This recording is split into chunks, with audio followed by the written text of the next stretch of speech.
Je ne sais pas dans quel Kiswahili nous allons nous exprimer, mais il sera certainement mélangé avec du français.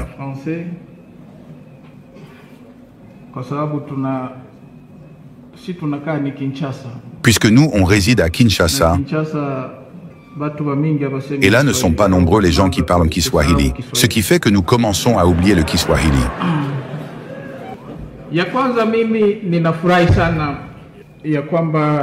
Pour commencer, je suis très ravi d'être aujourd'hui à Goma.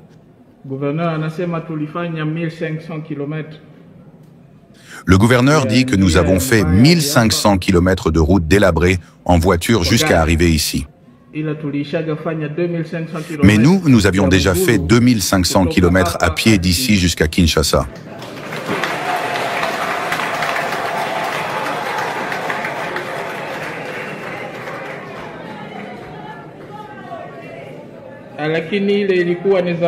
Mais ça, c'est du passé. C'était il y a une quinzaine d'années, et à l'époque, nous étions encore jeunes. Maintenant, nous avons vieilli. Je vous remercie beaucoup de votre accueil, et pas qu'ici. Je remercie beaucoup la population de Goma de l'accueil nous réservé depuis hier. Et à toute la population du Nord Kivu, puisque depuis notre arrivée dans la province, depuis Erengeti, Beni, Butembo, Rutshuru, Bunagana, Tchamvu, jusqu'à arriver ici à Goma, nous avons été très bien accueillis et je vous en remercie énormément.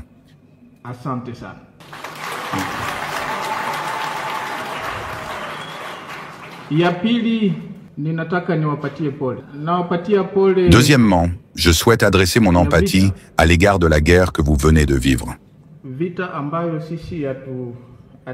Guerre que nous n'avions pas souhaitée, mais que nous avons achevée.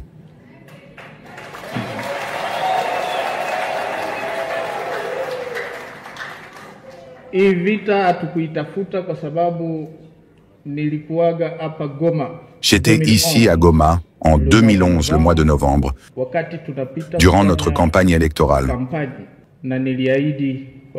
Et j'avais promis à toute la population de Goma et du Nord Kivu que nous allions apporter une paix durable et le développement dans la province.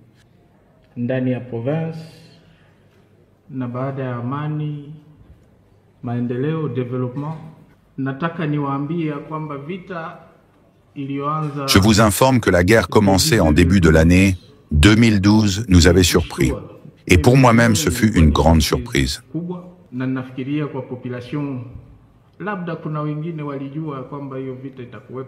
Et parmi la population, j'imagine qu'il y avait peut-être certains qui savaient que la guerre allait avoir lieu. Il y en a forcément qui étaient au courant. Mais pour nous qui ne le savions pas, ce fut une très grande surprise. Pourquoi ? Parce que vu beaucoup d'efforts que nous avons consentis toutes ces années depuis 2003,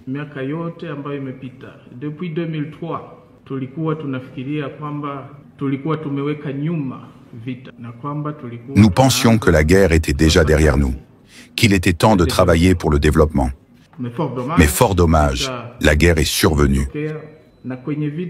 Et durant la guerre, il y a des personnes qui meurent, des populations déplacées, certains à Goma, d'autres hors de Goma. Et la guerre a progressé jusqu'ici dans la ville de Goma.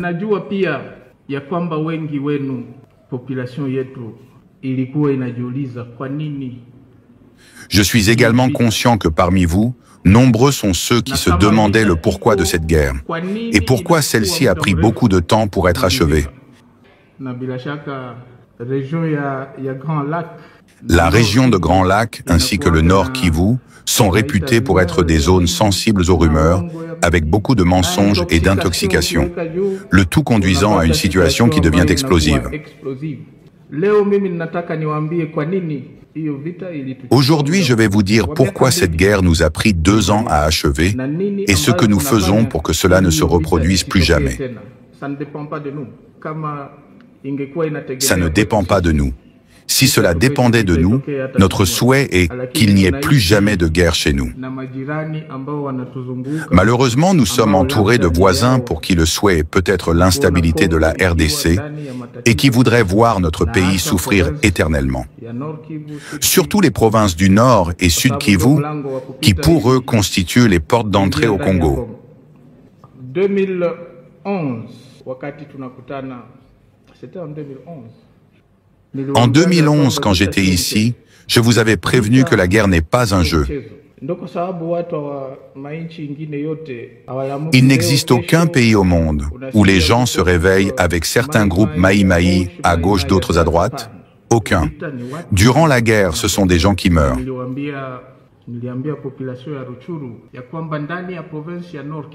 Et j'ai dit à la population de Rutshuru que dans la province du Nord Kivu, dans chaque famille, il y a forcément quelqu'un qui connaît une personne décédée dans cette guerre, depuis une vingtaine d'années maintenant.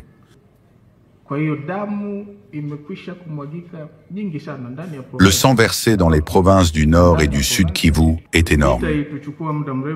La guerre n'a pas duré très longtemps parce que nous nous étions dit que cette fois nous allions nous battre comme de vrais hommes.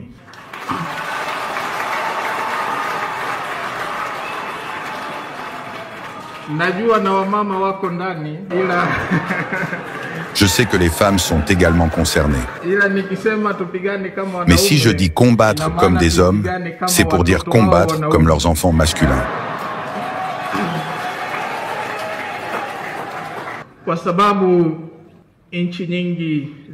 Parce que beaucoup de nos pays voisins commençaient à penser que notre pays, la RDC, n'a pas d'enfants garçons.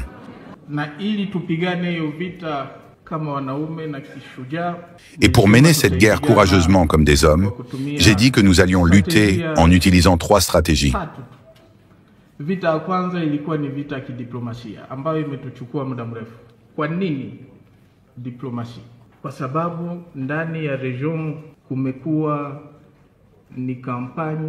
La première guerre, celle qui nous a pris beaucoup de temps, était diplomatique. Mais pourquoi ? Parce que dans la région, il y a eu une campagne d'intoxication et de mensonges qui se menait jour et nuit contre la RD Congo. Parfois, ils disent que la guerre au Congo est due à une discrimination ethnique, qu'il y a la guerre au Congo parce qu'il y a une population rejetée, que la guerre au Congo est causée par des problèmes liés à la question de nationalité, qu'il y a la guerre au Congo à cause de FDLR et d'autres groupes armés. L'objectif de la guerre que nous avions menée sur le plan diplomatique était de dire la vérité au monde entier. La vérité sur l'agresseur, les raisons qui l'ont poussé à mener cette guerre et par qui il est aidé.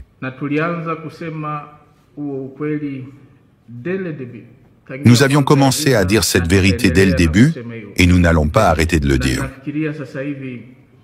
Et je pense que maintenant, la voix de la République démocratique du Congo et la voix de la vérité commencent à être entendues.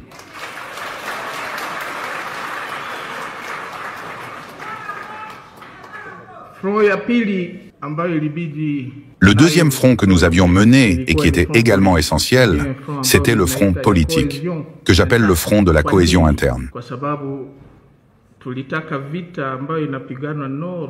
Nous avions voulu que la guerre qui se menait au Nord Kivu ne soit pas seulement la guerre des habitants de Goma ou Rutshuru, mais la guerre de tous les Congolais. Et pour y parvenir, il nous a fallu réunir tous les Congolais afin qu'ils puissent regarder dans la même direction et avoir une même vision. Nous y sommes parvenus et ce fut également un front grand et pénible, vu que nous avons beaucoup de partis politiques, d'opposition comme de la majorité. Certains nous ont tendu la main, d'autres ont refusé de nous tendre la main. Mais nous, ce qui nous préoccupe, ce n'est pas qui nous tend la main ou pas. Notre préoccupation, c'est l'objectif que nous visons, qui est de galvaniser toute la population congolaise, afin de combattre et lutter pour la paix au Congo, dans la province du Nord Kivu.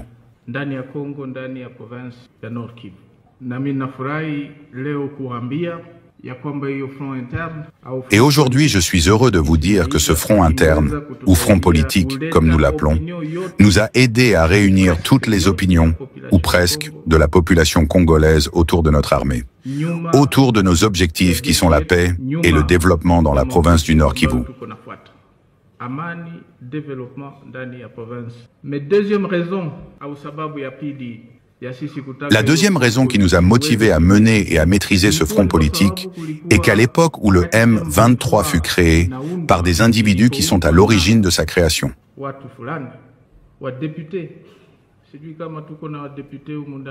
Je ne sais pas si nous avons des députés ici présents, mais je ne parle pas des députés.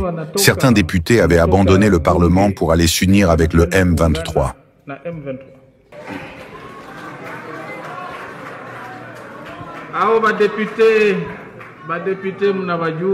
Ces députés-là, vous les connaissez bien. Je ne suis pas ici pour citer le nom de qui que ce soit.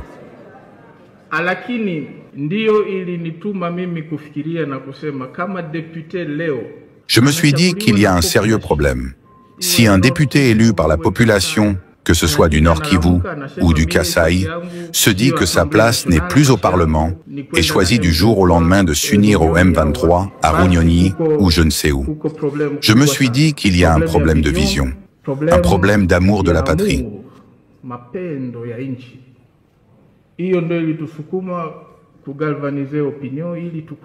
C'est ce qui nous a motivés à galvaniser l'opinion afin de réunir la population entière autour de nos actions. Ce fut un travail énorme, qui nous a pris beaucoup de temps. Le troisième front qui fut également très important était le front militaire. Je sais que la population de Goma est une population très chaude et sensible. La population entière du Nord Kivu, je dirais. Mais sachez que la guerre, ce n'est pas du tout une blague. Tu ne peux pas te lever un matin et te dire « Aujourd'hui, je vais mener la guerre ». Une guerre, ça se prépare. Et je n'ai pas voulu répéter l'erreur que nous avions commise en 2009. La guerre avait débuté bien avant, mais en 2009, nous nous sommes dit « Ok, afin d'apporter la paix dans le Nord Kivu, nous signons l'accord au mois de mars ». Et puis juste après, nous avions intégré tous les rebelles dans l'armée.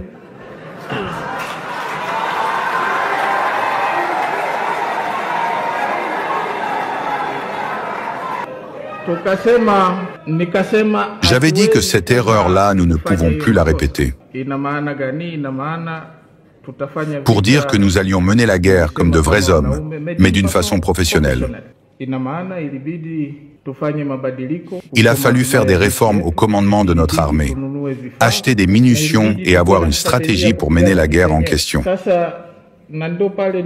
Et c'est là que vous, population du Nord Kivu, et moi sommes souvent en contradiction. Je suis également du Nord Kivu, mais aujourd'hui je vous dis que sur ce point-là, nous sommes en contradiction, vous et moi. Quelle est cette contradiction? Pour toute planification durant la guerre, vous imaginez que vous et moi on s'appelle, que je me mette en face de vous et que je vous dise voilà demain nous planifions d'attaquer telle ou telle autre personne. Ce n'est pas ainsi que se fait la guerre. Et les guerres passées qui se menaient de la sorte nous conduisaient vers ces échecs que vous connaissez bien. Cela nous a pris une longue période d'une année et demie pour préparer notre armée. Préparation que nous continuons encore. Parce que même si je vous ai dit que la guerre était finie, c'est seulement une étape. Lorsqu'une guerre est achevée dans la région des Grands Lacs, on commence déjà à préparer une prochaine guerre. Parce que c'est sûr et certain qu'elle finira par arriver. J'entends quelqu'un dire « au nom de Jésus ».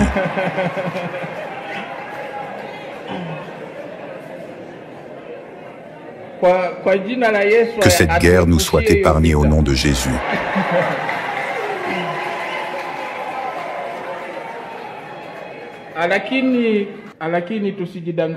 Mais ne nous faisons d'illusions. Jésus et Dieu lui-même nous dit « Aide-toi et le ciel t'aidera ».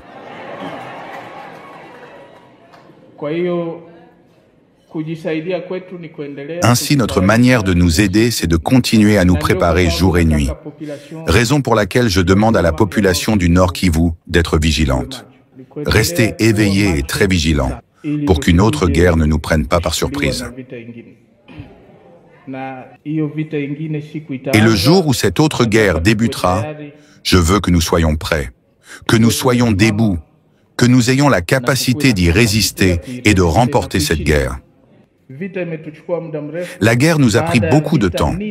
Mais après la guerre, qu'est-ce qui suit? Hier, quand je passais, il y a des gens qui m'ont crié « Président, tu nous as promis de construire des routes. Tu nous as promis de l'eau et l'électricité. » Au fond de moi, je me suis dit qu'ils ont oublié la grande promesse que j'avais faite au Nord Kivu. La première et la plus grande promesse que j'avais faite à la province du Nord Kivu, c'était d'y apporter la paix.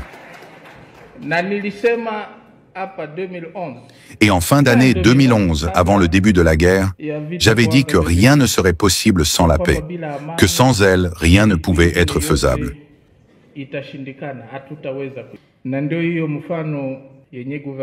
Le gouverneur vient de rappeler l'exemple que j'ai adressé à la population de Butembo.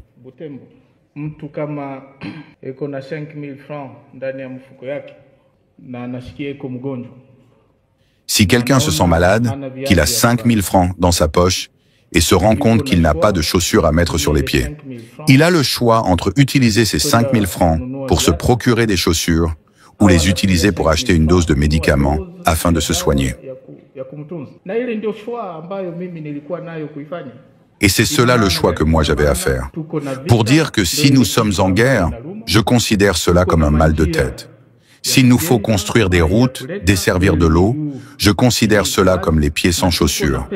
Maintenant, imaginez que nous avons de l'argent pour soit acheter un char de combat, soit une niveleuse pour la construction de la route de Goma. J'ai dit à la population de Butembo que jusque-là, je ne regrette rien du choix que j'ai fait. Et je l'assume. J'assume ce choix d'avoir acheté des matériels militaires et entamé la modernisation de l'armée pour arriver à remporter la guerre, afin que demain ou après-demain, nous puissions entamer les travaux de construction ou réaliser toutes nos promesses. Moi, je tiens toujours mes promesses. Aujourd'hui, notez-le bien, nous sommes le 1er décembre. Je rappelle les promesses que j'avais faites. La première en 2003, c'était la réunification. Chose qui avait été faite, malgré toutes les complications possibles. 1+3, la guerre à Kinshasa. Pas 1+3, mais plutôt 1+4. Je commence déjà à oublier. C'était plutôt 1+4. Nous avions tenu cette promesse de réunification du pays. Et aujourd'hui, je vais vous dire, à vous la population de Goma, que cette réunification fut loin d'être simple. Parce que la guerre qui se mène au Congo n'a pas pour seul objectif le pillage. Son objectif, c'est toujours la balkanisation de ce pays. Certains s'y trompent, mais ce n'est pas une petite guerre. L'objectif visé, c'est la balkanisation.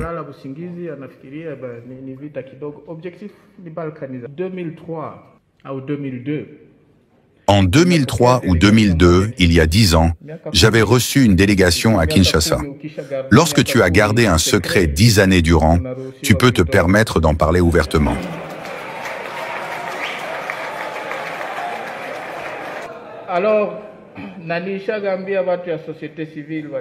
Et je l'ai déjà dit aux gens de la société civile qui étaient venus me voir. En 2002, une délégation, comment je peux les désigner? Une délégation venue de l'Occident est arrivée à Kinshasa. Ils m'ont dit, Président, tu vois, pour le moment, le gouvernement contrôle la majeure partie du pays. Le pays est divisé en 3. Nous venons avec notre proposition que voici. Nous avons déjà échangé avec les autres qui sont à Goma et à Badolité. Pourquoi n'accepterais-tu pas?